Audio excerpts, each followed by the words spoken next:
রাজ্য সরকারের অর্থ দপ্তর 2025-26 অর্থবর্ষের শেষ লগ্নে এসে বিভিন্ন বিল জমা এবং বেতন প্রদানের বিষয়ে এক গুরুত্বপূর্ণ নির্দেশিকা পালন করেছে।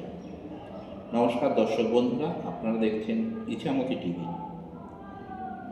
20 ফেব্রুয়ারি 2026 প্রকাশিত মেমো নম্বর 705 FY অনুযায়ী ট্রেজারি এবং পে অ্যান্ড অ্যাকাউন্ট অফিসগুলিতে যাতে বছরের শেষে কাজের পাহাড় না জমে তার জন্য এখন থেকেই সতর্কমূলক ব্যবস্থা গ্রহণ করা হয়েছে।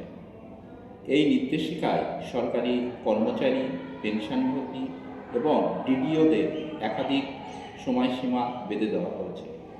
সরকারি কর্মী এবং পেনশনভোগীদের জন্য এই নির্দেশিকায় সবথেকে স্বস্তির খবর হলো মার্চের বেতন এবং পেনশনের দিনক্ষণ ঘোষণা।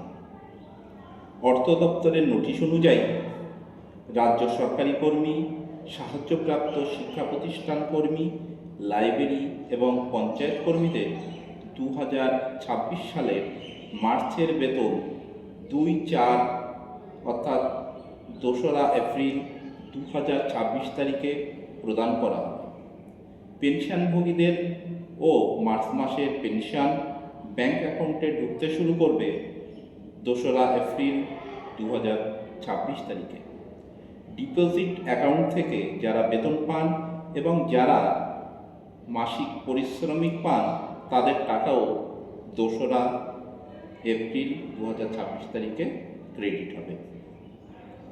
ট্রেজারিগুলি 30শে মার্চের মধ্যে চেক ও পেমেন্ট ম্যান্ডেট তৈরি করে রাখলেও ব্যাংক থেকে টাকা তোলার অনুমতি মিলবে 2রা এপ্রিল 2026 তারিখে। নমস্কার বন্ধুরা, যদি আমার ভিডিওটি ভালো লেগে থাকে তাহলে চ্যানেলটিকে সাবস্ক্রাইব করে পাশে থাকবেন। আসছি পরবর্তী ভিডিওতে, ততক্ষণে আপনারা সবাই সুস্থ থাকবেন, ভালো থাকবেন। নমস্কার।